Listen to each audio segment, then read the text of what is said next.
सतगुरु मेरा श्याम जी में अहनिश चरने रहूं। सतगुरु मेरा श्याम जी में अहनिश चरने रहूं। सनमंद मेरा याही सो, सनमंद मेरा याही सो में ताथे सदा सुख लाऊं। सतगुरु मेरा श्याम जी में अहनिश चरने रहूं। सतगुरु मेरा श्याम जी में अहनिश चरने रहूं। ए जो माया लोक जो दे, ए जो माया लोक जो दे, सब त्रिगुण को विसता।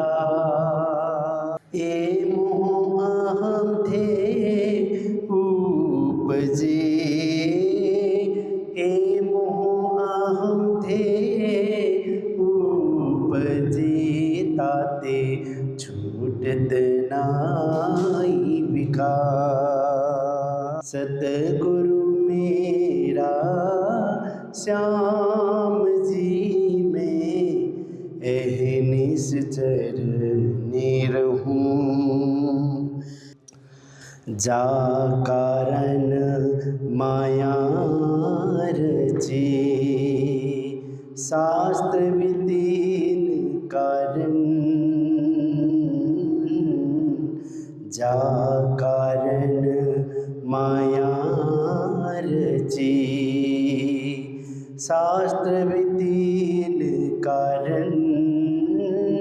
खेल भी यही देख ही, खेल भी यही देख ही, और अर्थ विलीन,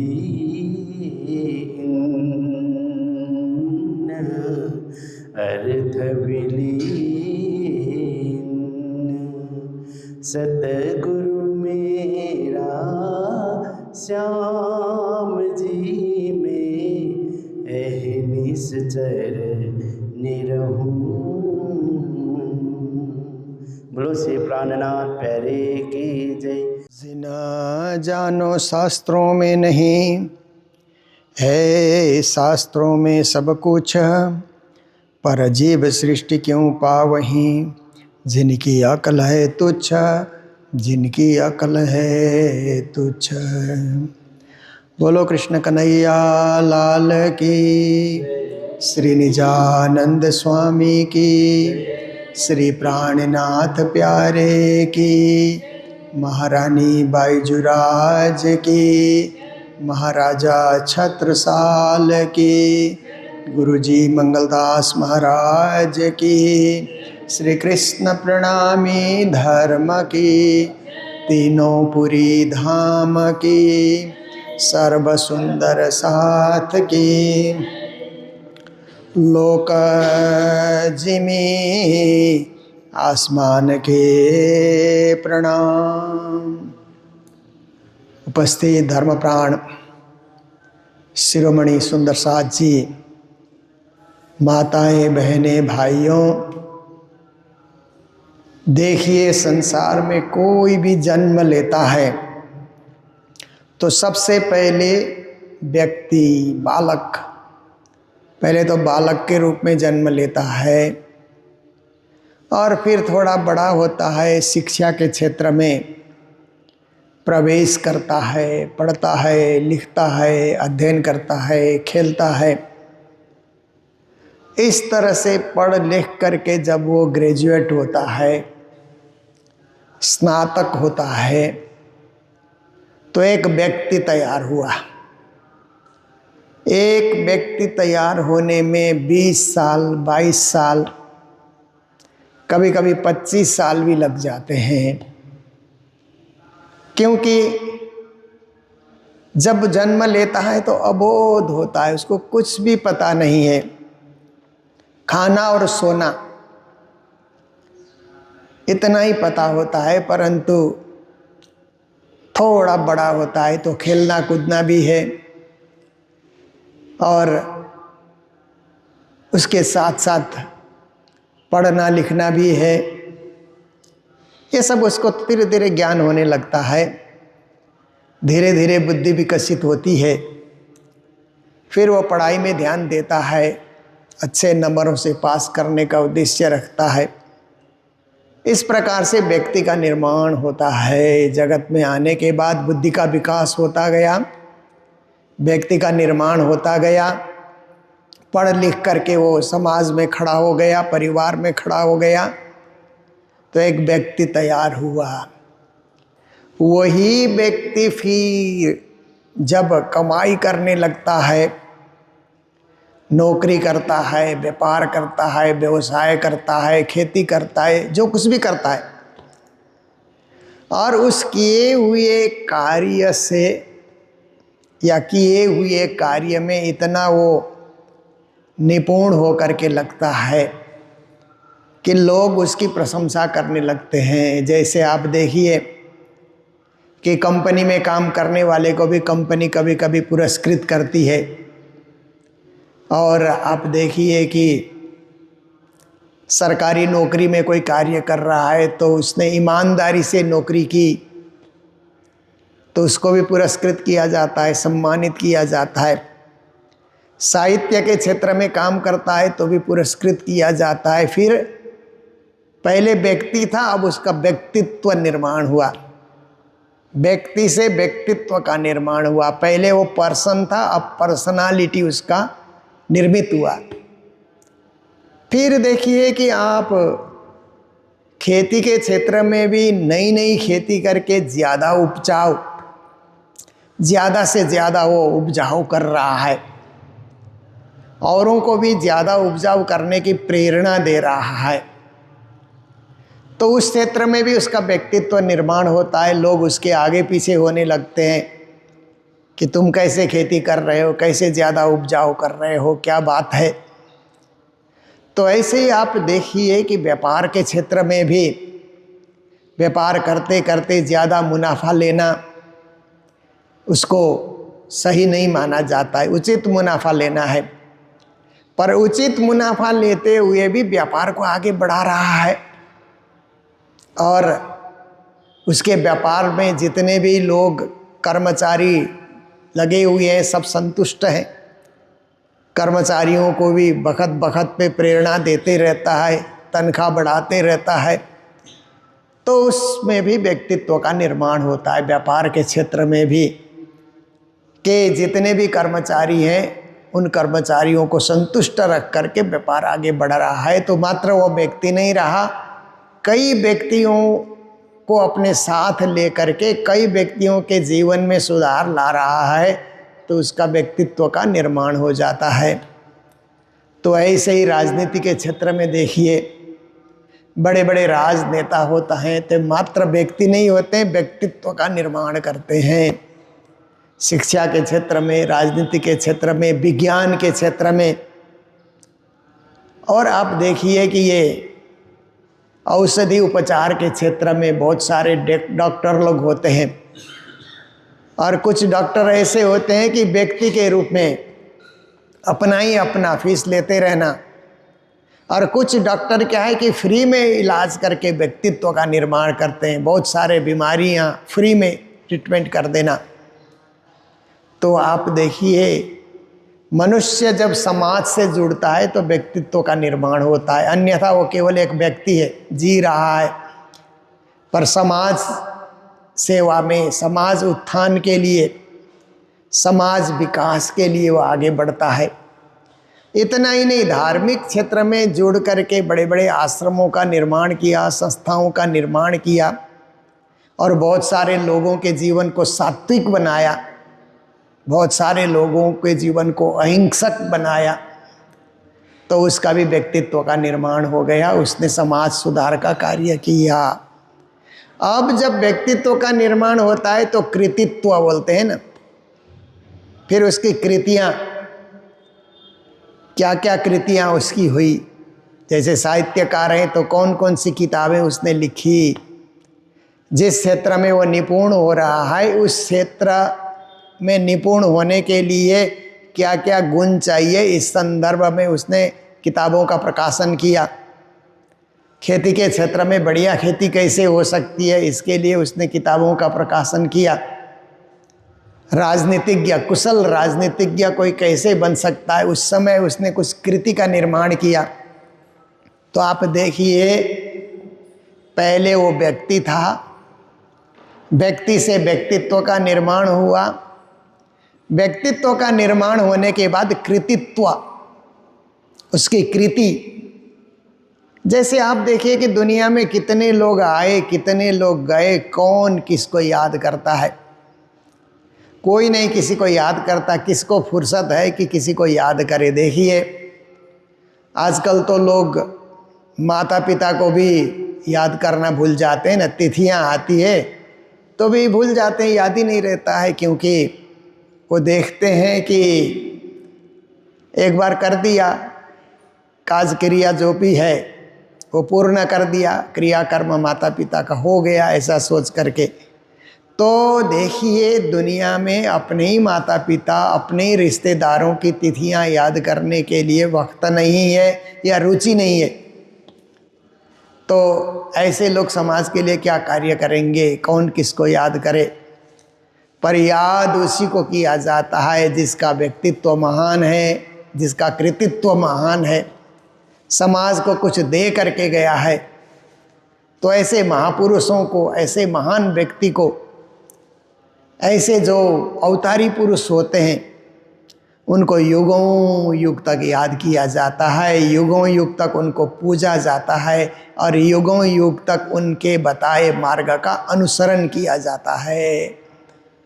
तो यही प्राणनाथ जी महाराज ने हमें बताया। सद्गुरु देवचंद जी आए, प्राणनाथ जी महाराज आए और उन्होंने समाज को एक शिक्षा दी, एक परब्रह्म की भक्ति बताई, प्रेम लक्षणा भक्ति में संलग्न होने की बातें बताई, सेवा पूजा पद्धति के द्वारा आत्म साधना करने के लिए उन्होंने जो है पद्धति बताई, मार्ग निर्देश किया। देश परदेश में पैदल घूम घूम करके, जागनी यात्रा करके, जन जागरण करके सभी को सचेत किया, सभी को सामाजिक बनाया, धार्मिक बनाया, परम धाम की भक्ति से जोड़ा। इसलिए आज 400 साल के बाद भी हम सद्गुरु को उसी तरह याद कर रहे हैं, प्राणनाथ जी को उसी तरह याद कर रहे हैं। उनके उपदेश और उनके कृतित्व को, वाणी को बार बार हम पढ़ रहे हैं, क्योंकि ये प्रेरणा के स्रोत बने हुए हैं। वाणी की जितनी भी चौपाइयाँ हैं, 100 चौपाइयाँ हमारे लिए प्रेरणा स्रोत बनी हुई है कि हम इसे पढ़ते हैं तो कुछ ना कुछ प्रेरणा मिल जाती है। तो आप देखिए कि कोई गीत आप गाते हैं तो प्रेरणा नहीं मिलती है, गाने में तो थोड़ा अच्छा लगता है, गुनगुनाते रहते हैं, परंतु प्रेरणा उसमें कुछ नहीं होती है।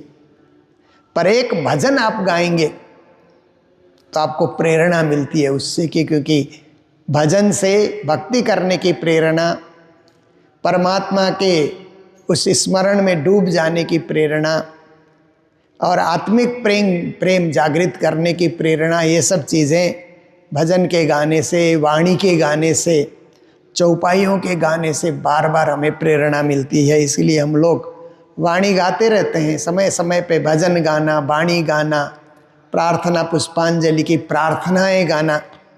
ये क्या है कि इनसे हम प्रेरित होते रहते हैं और अच्छे काम करने के लिए हम संलग्न होते रहते हैं। अगर ऐसी चीज़ें हमने नहीं की तो प्रेरणा कहाँ से मिले?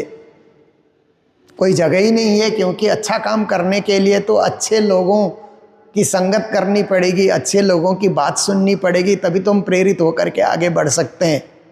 तो इसके लिए हम रोज वाणी श्रवण करना, रोज चर्चा सुनना, प्राणनाथ जी से प्रेरित होने का कार्य है। और प्राणनाथ जी से क्या है कि हमेशा हमेशा आगे बढ़ने के लिए शुभकामना या आशीर्वाद प्राप्त करने की बात है। तो आज की चौपाई में श्री प्राणनाथ जी महाराज बता रहे हैं, लोक जिमी आसमान के ए सुपन की अकल। दुनिया में अधिकांश लोग ऐसे हैं कि ये जमीन मेरी है तो मैं इसका मालिक हूँ, ऑनर हूँ, ऐसा सोच करके बस ये ज़मीन मेरी, मैं ऐसा करके उस ज़मीन के मोह में, ज़मीन के टुकड़े के मोह में उपड़ा रहेगा। कोई इधर उधर से दखल न करे, इंक्रोचमेंट न हो जाए मेरी ज़मीन की, ऐसे उसकी देखभाल में वो लगा रहता है। और कई कई लोग घर को अपना मान करके, मकान को अपना मान करके, कई कई लोग अपने व्यवसाय और व्यापार को अपना मान करके उसी में सीमित हो जाते हैं। खेती करने वाला ज़मीन में सीमित है, व्यापार करने वाला दुकान में सीमित है, नौकरी करने वाला ऑफिस में सीमित है।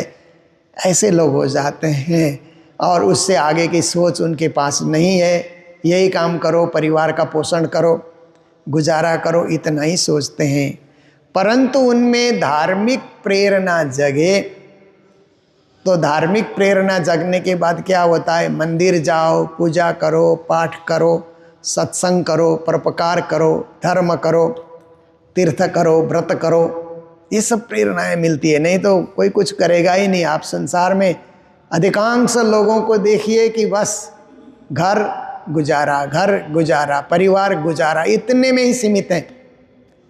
पर जिनको गुरुओं की प्रेरणा मिलती है तो ये घर गुजारा करते हुए और भी बहुत कुछ कार्य कर सकते हैं।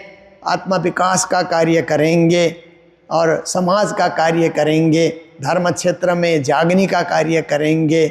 जैसे हमने देखा कि कुछ प्रचारक तो पूर्णकालिक प्रचारक होते हैं, उनका केवल ध्येय प्रचार करने से होता है ना। कुछ प्रचारक होते हैं कि अल्पकालिक, वो क्या होते हैं कि घर भी चलाना और कुछ समय निकाल करके बीतक के दिनों में बीतक करने जाना, प्रचार करने जाना, कहीं पारायण हो रहे हैं पारायण पढ़ने के लिए जाना। तो आप देखिए कि जो घर परिवार चलाते हुए भी प्रचार क्षेत्र में निकलते हैं तो आप देखिए कि उनको प्रेरणा मिली कि घर ही सब कुछ नहीं है, दुकान ही सब कुछ नहीं है, खेती सब कुछ नहीं है, धर्म और समाज सेवा भी बहुत कुछ है, ऐसा उनको ज्ञान मिलता है।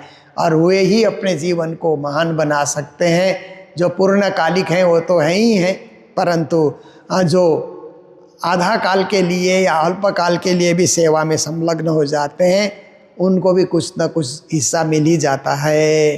तो श्री प्राणनाथ जी कहते हैं, जितने भी इस आसमान और ज़मीं धरती के बीच में जो लोग दुनियादारी है, तो ये सुपन की अकल, सबके सब घर परिवार, मेरा तेरा, रिश्तेदार, सगे संबंधी, इतना ही सोचना ये स्वप्न की अकल मानते हैं श्री जी।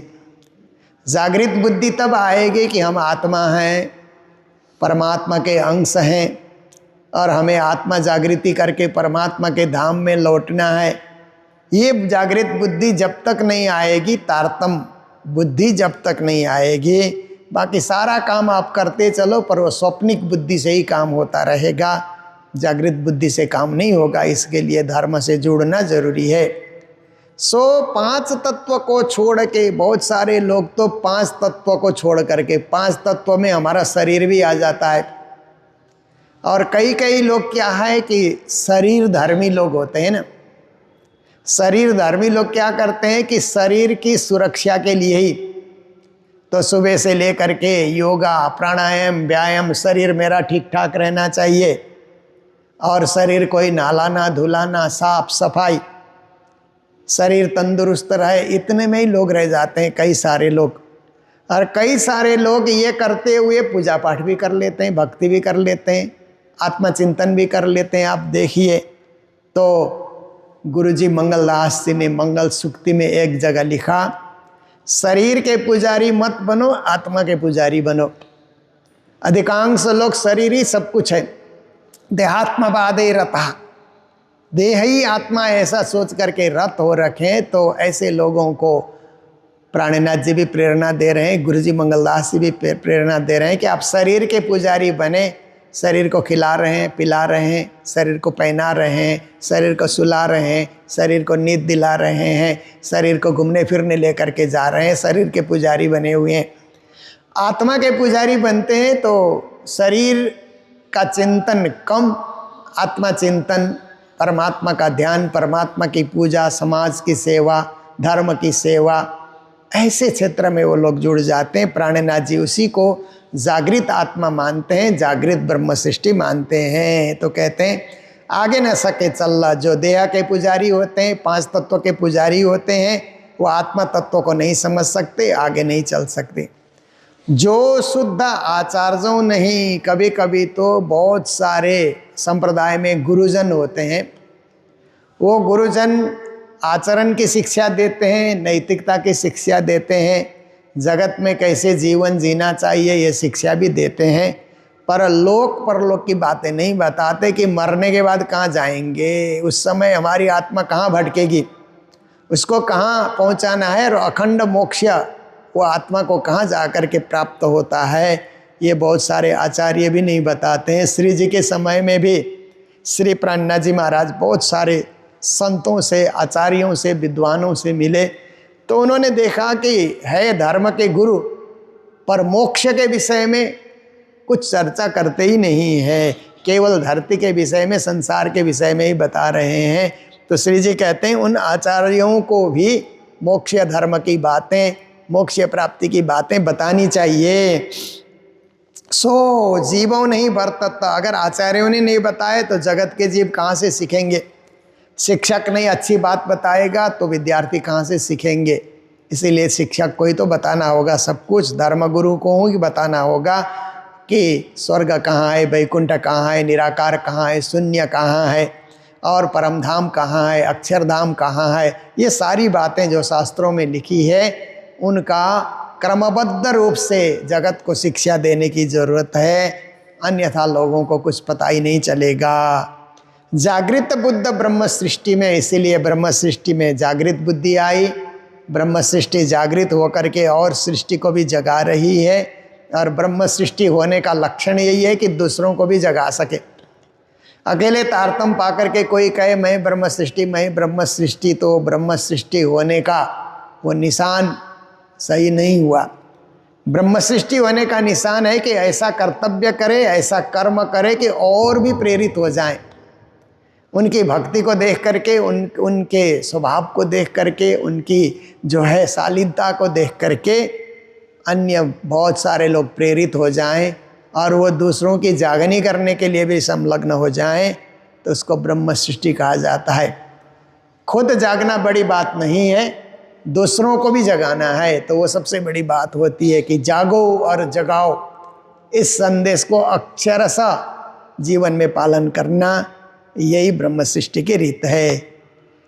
लिखा जायर होशी आखरत, और श्री जी महाराज कहते हैं कि हर शास्त्र में ये लिखा है कि एक जागृत ज्ञान, जागृत समाज, जागृत सृष्टि संसार में आएगी। ऋषि काल से लेकर के प्रतीक्षा कर रहे थे कैसा जागृत समाज कहाँ होगा, जागृत ज्ञान क्या होगा। क्या वो ज्ञान भागवत में है, गीता में है, रामायण में है, वेदों में है, पुराणों में है? वो जागृत ज्ञान कहाँ है जो आखिर में प्रकट होगा? तो श्री जी कहते हैं ये जो तारतम वाणी है, जो सद्गुरु ने बताया और श्री जी ने उसको व्यापक करके वाणी के रूप में अवतरित किया, यही वो आखिर की वाणी है। सुनियो दुनिया आखिरी भाग बरे है तुम, जो कदी कानो ना सुनी सो आए दीदार करो खसम्मा, निज नाम सोई जाहिर हुआ जाकी सब दुनी रहा देखत, मुक्त देसी ब्रह्मांड को आए ब्रह्म आत्म सत। ये जो है निज नाम जाहिर होना, तारतम ज्ञान जाहिर होना, तारतम वाणी जाहिर होना, यही सारे शास्त्रों का सार है। और इसी को अनुपालन करके हम अपने जीवन को धन्य और महान बना सकते हैं। तो मंगलधाम में यही सब ज्ञान का प्रचार प्रसार करना और मंगलधाम के नीचे जितने भी और मंदिर बने हुए हैं वहाँ भी प्रचार प्रसार और आत्मा जागृति का कार्य इत्यादि का ये जो है विस्तार करते रहना, यही हम सब का लक्ष्य होता है। गुरुजी ने भी यही कार्य किया, हम लोग भी यही कार्य करते हैं। और हमारे लिए पूर्वोत्तर क्षेत्र में एक प्रचार का केंद्र है, एक अध्यात्म का केंद्र है, तीर्थ धाम है, मोक्ष धाम है। ऐसे पावन भूमि में आप सब लोग उपस्थित हैं और जीवन को धन्य बना रहे हैं। तो आज का भी हमारा समय यहीं पूर्ण होना आया, इसलिए चर्चा को हम यहीं विराम दे रहे हैं। तो हमारे पास जो सेवाएं आई है, विदेश यात्रा के दौरान में भी बहुत सारे सुंदर साथ में सेवाएं दी। तो मैं यूएसए में सबसे पहले न्यूयॉर्क और न्यू जर्सी की मैंने यात्रा की, तो वहाँ के सुंदर साथ ने भी काफ़ी सेवाएं प्रदान की। तो वहाँ के सारे सुंदर साथ को मंगल बधाई, मंगल कामनाएं व्यक्त करते हुए कल भी इसी तरह अन्य स्थानों के सुंदर साथ का नाम लिया जाएगा। तो आज इन्हीं शब्दों के साथ जय जयकार करते हुए हम सब लोग धीरे धीरे अब दिवाली की ओर आगे बढ़ रहे हैं। दिवाली एक त्यौहार है, पर्व है, जिसको हम लोग उत्साह से मनाते हैं। और जैसे दिए जला करके घर को प्रकाशित करते हैं, इसी तरह आत्मज्योति के द्वारा मन को, हृदय को भी हम प्रकाशित कर सकें। और गोवर्धन उत्सव जो अन्नकूट का पर्व है, वो भी हर प्रकार से परमात्मा को समर्पित एक पर्व है, कृष्ण को समर्पित एक पर्व है। तो ऐसे सुंदर सुंदर पर्व हमारे सामने आ रहे हैं। और उसके बाद भैया दूज का पर्व आता है, बहन भाई को आशीर्वाद देती है, भाई बहन को स्नेह देता है। ऐसे सुंदर पर्व हमारे सामने आ रहे हैं। सभी पर्व अच्छे बने, सुसज्जित बने, सुंदर बने, इन्हीं कामनाओं के साथ अभी के प्रसंग को विराम दे रहे हैं। बोलो सतगुरु महाराज की, श्री प्राणनाथ प्यारे की, सर्व सुंदर साथ की। जो शुद्ध आचार जो नहीं, सो जीवो नहीं बरतात। जागृत बुद्ध ब्रह्म सृष्टि में, लिखिया जाय रहोसी आखरत। लिखिया जाय रहोसी आखरत। बोलो श्री प्राणनाथ प्यारे की, श्री धाम के धनी की। प्रणाम।